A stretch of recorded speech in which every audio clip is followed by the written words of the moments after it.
Hi friends, இப்போ Pandya source பார்க்க போகிறோம். பாண்டிய சோர்ஸில் வந்துட்டு எல்லாரும் வந்தாச்சாப்பா, பூஜை ஆரம்பிச்சிடலாமாப்பான்னு சொல்லி யோசிச்சுட்டு இருக்கேன். அதுக்கப்புறம் என்ன பண்ணிட்டாங்கன்னா, இல்லைப்பா எல்லாரும் வரல, வெயிட் பண்ணுங்கன்னு சொல்லிட்டு மீனாவோட அம்மா அப்பா அவங்களும் வர ஆரம்பிச்சிட்டாங்க, குழலியும் வர ஆரம்பிச்சிட்டாங்க, எல்லாருமே வர ஆரம்பிச்சிட்டாங்க.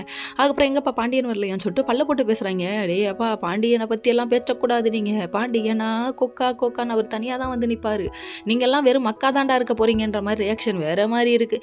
ஏன்னா ஒரு பக்கம் குழலி, இன்னொரு பக்கம் மீனாவோட அப்பா அம்மா, அவங்க வாய் கம்னு இருக்குமான்னே வாய்ப்பே இல்லை ராஜா. 4 சொந்தம் சேர்ந்துச்சுன்னா 4 விதமாக இல்லை 40 விதமாக பேசுவாங்க. இதெல்லாம் உண்மையோ பொய்யோ, இந்த சொந்தக்காரங்க வீட்டுக்கு போகிறதே தப்புங்கிறேன். சரி, இதெல்லாம் ஒரு பக்கம் இருக்க, இங்கே ஃபங்க்ஷன் மோடு ஸ்டார்ட் ஆயிடுச்சுப்பா, இங்கே வாங்கன்னு சொல்லிட்டு அதாவது சரவணன்லேருந்து பழனியிலேருந்து எல்லாருமே ஹெல்ப் பண்ணுறாங்க. என்ன சேரை தூக்கி போடுறது என்ன, எல்லாத்தையும் பார்க்கறது என்ன, டேங்கப்பாங்கிற மாதிரி ஆயிடுச்சு. அதுக்கப்புறம் பால் காய வைக்கிற ஃபங்க்ஷனுக்கு வாங்கப்பா அப்படின்னு சொல்லிட்டு குண்டானை வச்சு காய வைங்கப்பா, அம்மாவை காய வைக்க சொல்லுங்கன்னு அவங்க அம்மா முன்னாடி வந்து நின்னா, அம்மா வேணாம் அத்தை, நீங்கள் மட்டும்தான் என் சொத்தை அப்படின்னு சொல்கிறாங்க. அடேங்கப்பா, அத்தை மேலே இவ்வளோ பாசமா, அத்தை என்ன ஒரு பாசமலர்கள். சரி, இதெல்லாம் ஒரு பக்கம் இருக்கா, இவங்க பற்ற வச்சு பாலெல்லாம் பொங்க வச்சிட்டாங்க. அதுக்கப்புறம் வராரு நம்ம பாண்டியனு.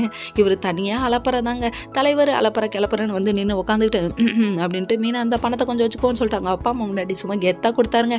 அமௌண்ட்டு கொஞ்சம் கொடுத்தது மட்டும் இல்லை, வீட்டுக்கு தேவையான மளிகை ஜாமானை நம்ம சரவணன் வச்சு கொடுக்க வச்சிட்டாருங்க. அதுக்கப்புறம் நம்ம கதிரும் ராஜியும் கிஃப்ட் வாங்கி கொடுக்கணும்னு தனியாக வாங்கி கொடுத்துறாங்க. பழனி ஒரு பக்கம் ஒன்றுமே வாங்கி கொடுக்கல, ஓரமாக போய் நிற்கிறாரு. இதை பார்த்தோன்னே சுகன்யா ஒரு பக்கம் ஏற்றி விடுது, ஒரு சின்ன கிஃப்ட்னாலும் கொடுத்துருந்தா தான் நமக்கு மரியாதையாக இருக்கும்னு சொல்ல நான் அமௌண்ட்டு கேட்டேன், அவர் தரலை அப்படின்னு சொல்லிட்டாங்க.